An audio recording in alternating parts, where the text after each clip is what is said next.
सल्लल्लाहु अला हबीबिही मुहम्मद वालिहि वसल्लम। सलाम हो सैयदना मोहम्मद मुस्तफ़ा सल्लल्लाहु अलैहि वसल्लम पर और आपकी आले पाक पर वेलकम करता हूँ आपको आपके अपने चैनल एग्रो कंसल्टेंट ज़िया में। दोस्तों आज बात करने जा रहा हूँ 3 फसलों के बारे में जो हम वस्त जनवरी से लेकर वस्त फरवरी तक काश्त कर सकते हैं। सिंध में और बालाई पाकिस्तान में इनके दिनों में हफ्ते 10 दिन का फर्क हो सकता है। इनके पैदावारी प्रोग्राम तहरीरी तौर पर भी मुरतब किए जा चुके हैं। आप व्हाट्सएप पे ये तलब कर सकते हैं फ्री ऑफ कॉस्ट। हम आप दोस्तों को इनके पैदावारी प्रोग्राम फराहम कर रहे हैं। इसके अलावा सोयाबीन के लिए हमारी काफ़ी कोशिश है। इसके लिए हमने एक व्हाट्सएप ग्रुप भी बनाया है। दोस्तों को बीज की फराहमी और मार्केटिंग और फरोख्त के लिए हम मावनत फराहम कर रहे हैं। इंडस्ट्री के लोगों के साथ एक प्लेटफॉर्म बिल्ड करने की कोशिश कर रहे हैं और इसमें हम काफ़ी हद तक कामयाब भी हो सकते हैं। तो सबसे बेहतरीन ऑप्शन जो है इन 3 फसलों में वो मकई की काश्त है। बहारिया मकई की काश्त है, ज्यादा मुनाफा दे सकती है हमें। इसी तरह दूसरे नंबर पर मैं आप दोस्तों से गुजारिश करूंगा, खास तौर पर वो दोस्त जिनके बाग के रकबे हैं वो सोयाबीन की काश्त की तरफ तवज्जो दें। इसके अलावा सूरजमुखी एक ऐसी फसल है जो हमारे पाकिस्तान में हमें बेहतरीन मुनाफा दे सकती है। बड़ी मजे की बात यह है कि इस मौसम में आप कोई और फसल काश्त भी नहीं कर सकते वस्त जनवरी से लेकर वस्त फरवरी में। तो ये बहुत ही बेहतरीन ऑप्शन है। तीनों फसलें जिसमें बहारिया मकई है, सोयाबीन है और सूरजमुखी है। और इन तीनों फसलों के पैदावारी प्रोग्राम भी हमने जदीद खतूत पर मुरतब करके शाया किए हुए हैं। अब इन तीनों फसलों में हमारे कुछ मसाइल भी हैं। सबसे बड़ा मसला यह था कि इनकी पैदावारी टेक्नोलॉजी हमें मुयसर नहीं थी, वो हमने फराहम कर दी है। दूसरा ये मसला आ रहा है कि इनके बीज की फराहमी में बड़ी मसाइल हमें देखने को मिल रहे हैं। खासतौर पर सोयाबीन जो है इसका बीज जल्दी मार्केट में नहीं मिलता। सूरजमुखी ये तो पहले भी हमारे दोस्त काश्त कर रहे थे, खैरकोट आमे वाली इसका बड़ा हब है। सिंध में बदीन के एरिया में बहुत काश्त होता है, लेकिन इसके बीज की भी इस साल बड़ी शदीद किस्म की शॉर्टेज रही है। ये जो बीज की सप्लाई है, देखिए सूरजमुखी जो है ये भी हाइब्रिड है, बहारिया मकई भी हाइब्रिड है और सोयाबीन जो है इसमें हमारे पास पाकिस्तान का अच्छा जीनोटाइप नहीं है। हम ज्यादा अमेरिका से फराहम किया गया जो जीनोटाइप है उसी पे इन्हसार करते हैं। लेकिन ये 3 फसलें हमारे जिम्मेदार की तकदीर बदल सकती हैं। इनमें ज्यादा मुनाफा है और इनमें कास्ट और प्रोडक्शन जो है बड़ी मुनासिब है, खासतौर पर सोयाबीन में और सूरजमुखी में। इसके अलावा इसमें कुछ तस्हीह करना चाहता हूँ कि सूरजमुखी को आप गन्ने में इंटरक्रॉप कर सकते हैं, कोई इशू नहीं है। सोयाबीन को आप गन्ने और मकई की फसल में इंटरक्रॉप नहीं कर सकते, इनके मखलूत काश्त नहीं कर सकते। ये मैं बारहा ये बात जिक्र कर चुका हूँ। इसकी बड़ी वजह यह है कि इनका खादों का प्लान आपस में मैच नहीं करता। सोयाबीन हमारे मुल्क के लिए एक गेम चेंजर फसल साबित हो सकता है। अगर हम अपने पाकिस्तान में सोयाबीन काश्त करते हैं तो हमारे पाकिस्तान में भी इसकी जरूरत है।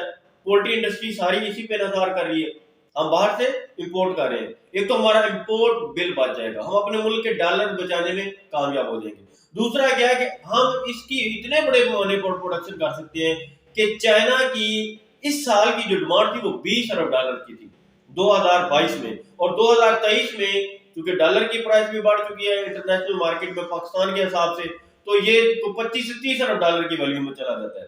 तो हम चाइना को 20 अरब डॉलर कम अज कम इस वैल्यू का सोयाबीन एक्सपोर्ट कर सकते हैं। हमें हमारे पास एक बड़ी मंडी है, इससे हम अपने मुल्क का इंपोर्ट बिल भी कम कर लेंगे और हमारी बरामदात 20 अरब डॉलर बढ़ सकती है।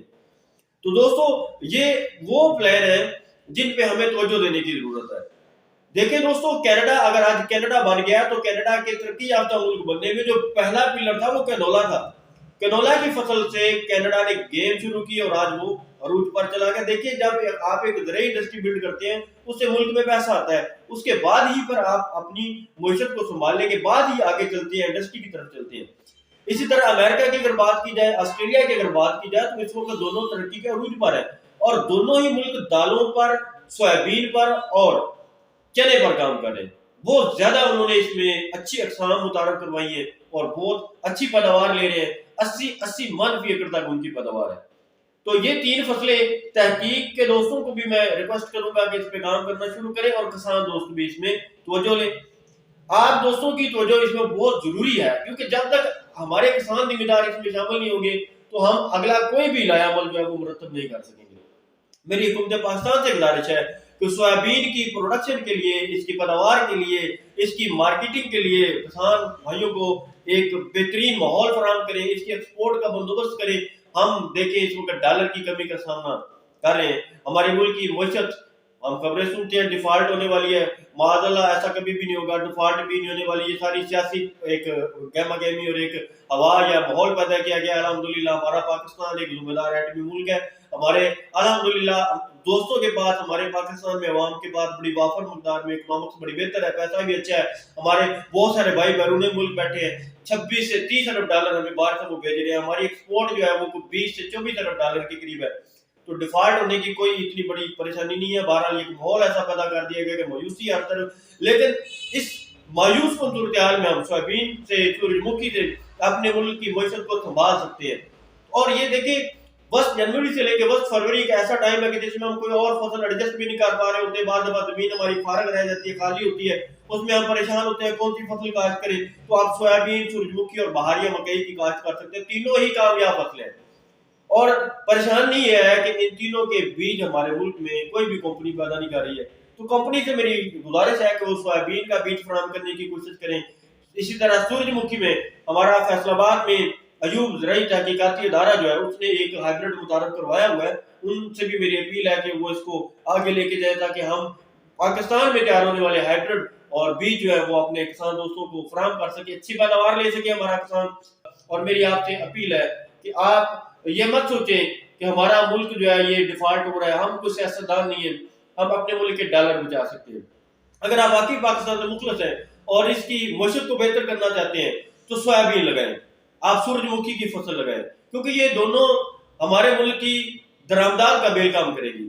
इसके अलावा सोयाबीन में अगर हमारी हुकूमत एक लायामल तय कर देती है, मैं अगर पाकिस्तान की हुकूमत में होता या किसी काबीना में होता या मेरे पास कोई जिम्मेदारी होगी, तो मैं बगैर किसी ताकीर के पाकिस्तान में सोयाबीन की इतने बड़े पैमाने पर काश्त करवाऊंगा कि हम 20 अरब डॉलर का सोयाबीन चाइना को एक्सपोर्ट कर सके, ताकि हमारे मुल्क को हर साल 20 अरब डॉलर मिल सके। हमारे किसान की कमर जो टूट चुकी है वो बेहतर हो जाए, उन्हें एक संभाला मिल सके।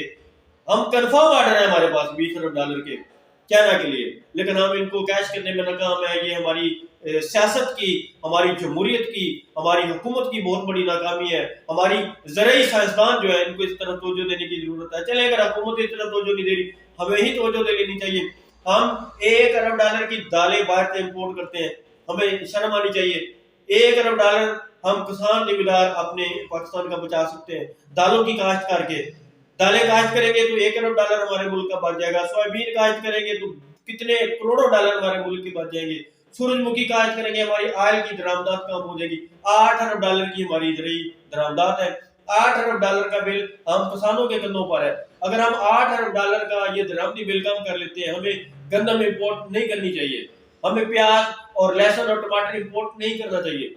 तो ये हमारे किसान भाइयों की ये जिम्मेदारी है, महकमा ज़राअत की ये जिम्मेदारी है, बहसीयत पाकिस्तानी यार ये मेरी और आपकी जिम्मेदारी है। हमें इस पे काम करना है। 8 अरब डॉलर का इम्पोर्ट बिल हमने काम करना है। जिन दोस्तों के पास बाग के रखते हैं उनसे मेरी गुजारिश है कि खुदारा पाकिस्तान हमारी माँ है यार, आप इसमें सोयाबीन की काश्त करें। इसके 2 फायदे होंगे आपको। एक तो बाग की जमीन बड़ी बेहतर हो जाएगी, उसमें गंद के मसाइल खत्म हो जाएंगे। कभी आप उसमें जहर स्प्रे कर रहे हैं कि जड़ी बूटी मार स्प्रे करेंगे तो गंद नहीं होगा इसमें। अगर आप उसमें सोयाबीन की फसल काश्त करेंगे यह मसला हल हो जाएगा। जमीन खाली नहीं होगी, उसमें जड़ी बूटियां नहीं उगेगी, आपके बाग की जमीन बेहतर हो जाएगी, बाग की सलाह होगी, बाग के अंदर पैदावारी सलाहियत बढ़ जाएगी, आप दोस्तों का भी फायदा है। तो लाखों एकड़ पे हमारे पास बाग है, इसमें सोयाबीन की काश्त करें, सूरजमुखी की काश्त करें। जो रकबे आपके थोड़े हल्के हैं या जिसमें आप अच्छी फसल लेने में समझते हैं कि कॉटन नहीं हम लगा सकते, उसमें कपास नहीं लगा सकते, आप उसमें भी सूरजमुखी लगा दें। दोस्तों आपका अल्लाह ताला हामी नासर हो, आप खुश रहे, बात रहे। कोई भी काम किया करें तो ये जरूर सोचा करें पाकिस्तान हमारी माँ है यार, हमने इसके लिए काम करना है, अपने लेवल पे काम करना है। हमें नहीं सोचना कि इससे हमें क्या मिलेगा यार। हम अपने मुल्क को अगर 25-30 मन अपने एकड़ में से सोयाबीन पैदा करके दे सकते हैं तो ये हमारा अपने मुल्क में एहसान है। ये सोचे हम अपने पाकिस्तान जो हमारी माँ है उस पर एहसान करें, अपनी माँ का इलाज रख ले, शर्म रख ले। प्लीज सोयाबीन की ज्यादा ज्यादा काश्त पे तवज्जो दे, इसी तरह सूरजमुखी की काश्त पे तवज्जो दे, बहरिया मकई की काश्त पे आप तवज्जो दे। अल्लाह ताला आपको तरक्की और खुशियां नसीब फरमाए, सलामत रहे, आबाद रहे। शुक्रिया पाकिस्तान, शुक्रिया किसान, वस्सलाम।